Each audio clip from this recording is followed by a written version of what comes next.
Nih kalau Om lihat ini kan buah deket sama kordon nih. Iya. Deket sama sekunder. Ini bukan pembuahan Om sebetulnya Om. Tapi ini fondasi pruning. Jadi abis buah nih. Buah saya panen. Iya. Setelah saya panen, fondasi pruning nih diomatin semua tuh Om. Lihat tuh, semuanya kan diomatin nih Om. Ya kan? Tuh coba Om lihat nih. Semuanya saya pangkas di 2 matun semua karena niatnya memang fondasi pruning Om. Iya. Nah, ternyata pas saya fondasi pruning kok malah keluar bunganya banyak juga gitu. Kalau saya mau buangin sayang, harusnya memang harus diistirahatin fondasi pruning, pembentukan tajuk ulang setelah panen gitu. Setelah panen saya fondasi pruning, pangkas 2 matun, niatnya membentuk cabang baru Om. Kok malah keluar bunga semua. Bare, jam berapa sekarang? Jam 8. Oh, jam 8. Om, kita prepare siap-siap ke KJ Om. Acara apa itu? Agenda itu halal bihalal kan Om Mata juga diundang kan setahu saya. Siap. Ini anutannya sejarahnya saat pertama kali saya bersilaturahmi ke kebunnya si Om Sayuti Om.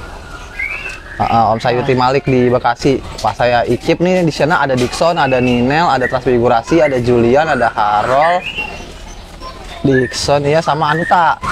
Nah, pas saya icip dari semua yang saya coba tuh lagi buah saat itu Om, di tempat Om Sayuti.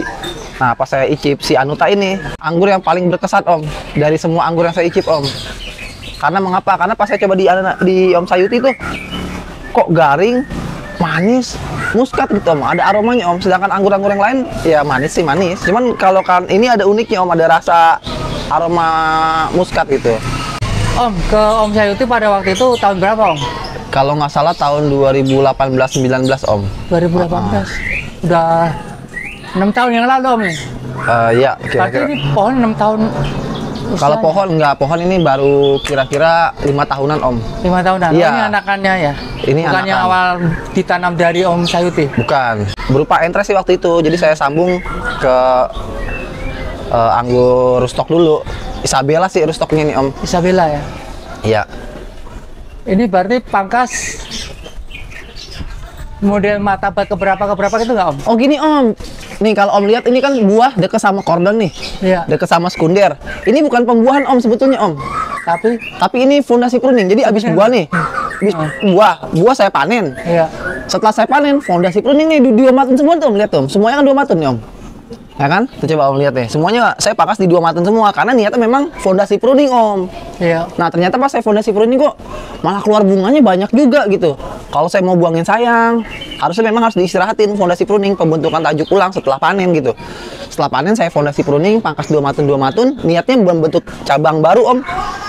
Kok malah keluar bunga semua. Gitu. Kalau kan saya buang juga sayang karena bunganya juga lumayan banyak. Tapi nanti nggak bikin terforsir tenaganya atau Enggak Om, karena performa pohon lagi bagus-bagusnya. Karena sebelumnya saya melakukan jam perakar. jam berakar. Ya. Jadi performa pohon lagi benar-benar dalam keadaan yang sangat dinamis Om. Oh. Kayak gitu. Ini kalau perawatan buah apa Om? Semprot apa?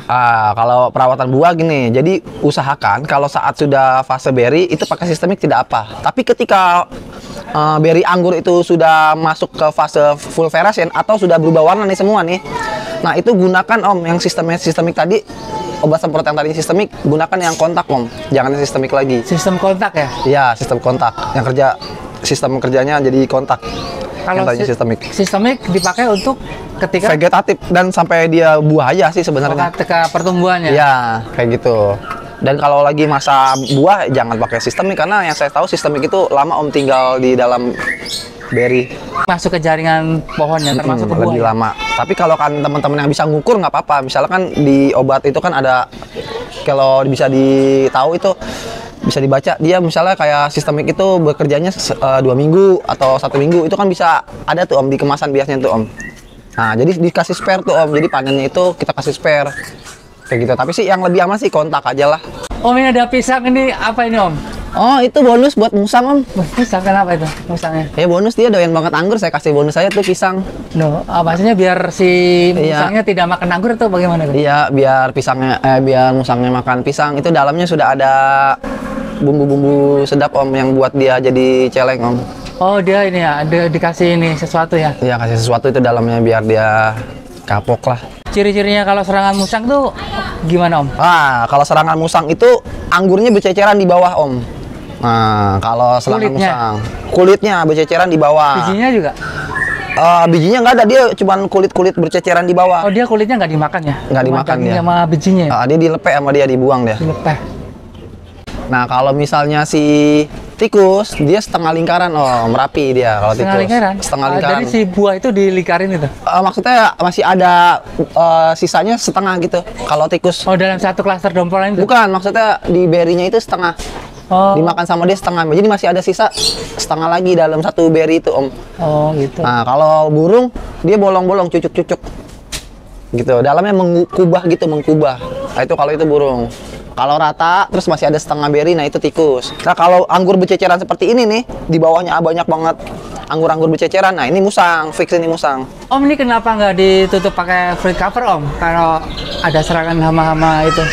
Oh, kalau fruit cover mah biasanya gini, Om, kalau teman-teman menggunakan fruit cover itu karena buat dari jangkauan burung atau hama-hama. Kalau di sini mah hama-hama lain nggak ada. Seperti kayak burung sih aman.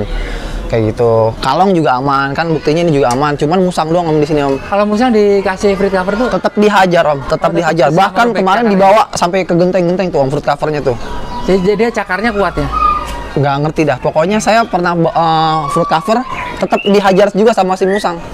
Bahkan fruit covernya sama sapi nyangkut dibawa ke genteng sama dia. Anuta ini kalau menurut Om Ail gimana, Om? Anuta ini kalau bicara anggur paling produktif, menurut saya nih Anuta anggur yang benar-benar sangat-sangat produktif, Om. Karena pasalnya ya, Om bisa tahu kan kemarin kan lagi ada buah kan waktu itu. Setelah saya panen, lalu saya pangkas lagi masing-masing 2 maten di setiap can atau tiap-tiap tersier. Dia bawa bunga lagi dan bunganya juga lumayan ini segini. Secara vigoritas, dia juga sangat-sangat vigor, Om. Dan ketahanan jamur dan hama sangat-sangat luar biasa. Menurut saya gini, Om, ini adalah anggur yang paling cocok buat pemula, Om, menurut saya, Om. Karena apa? Satu, pertumbuhan sangat pesat. Kedua, defense atau ketahanan terhadap hama lumayan kuat. Bare, jam berapa sekarang? Jam 8. Oh, jam 8. Om, kita prepare siap-siap ke KJ, Om. Acara apa itu? Agenda itu halal bihalal kan, Mata juga diundang kan setahu saya. Siap-siap. Oh, Mata juga. Telat gak nih, jangan telat. Iya. Ya udah, Om. Ayo kita lanjut prepare, ke Om. Tempatnya Bu Ani. Bu Ani.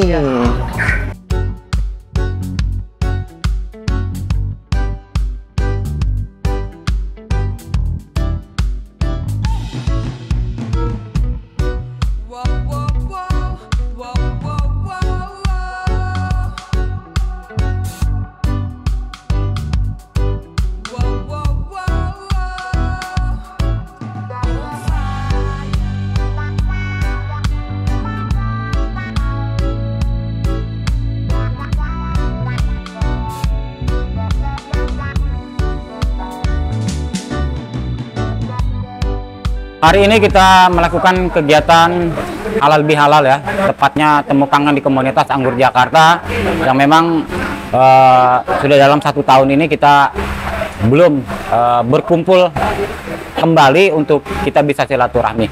Dengan adanya acara hari ini mungkin kita mengajak kawan-kawan anggota komunitas Anggur Jakarta bersama pengurus untuk bersilaturahmi dalam acara halal bihalal. Komunitas Anggur Jakarta di 6 wilayah ya Bang ya, sampai ke Kepulauan Seribu, yang mana di komunitas Anggur Pulau Seribu juga sudah terbentuk dan sudah terrealisasi anggurisasi di Pulau Lancang. Kita mengajak ya untuk para penggiat-penggiat urban farming khususnya di DKI Jakarta yang ingin tergabung di komunitas Anggur Jakarta, yang mungkin sebagai pemula, penanam-penanam ataupun penghobi-penghobi budidaya tanaman anggur yang merasa bingung bagaimana sih cara perawatan, kita mengajak bergabung di komunitas Anggur Jakarta, yang dimana di komunitas Anggur Jakarta itu kita bisa berbagi pengalaman, baik ilmu, edukasi terkait tentang itu. Ya, di masing-masing wilayah seperti di Jakarta Timur ada sekitar 156 orang, Jakarta Utara ya mungkin kalau dihitung keseluruhan di 6 wilayah itu mungkin kita di angka 1000, mendekati 1000 anggota lah.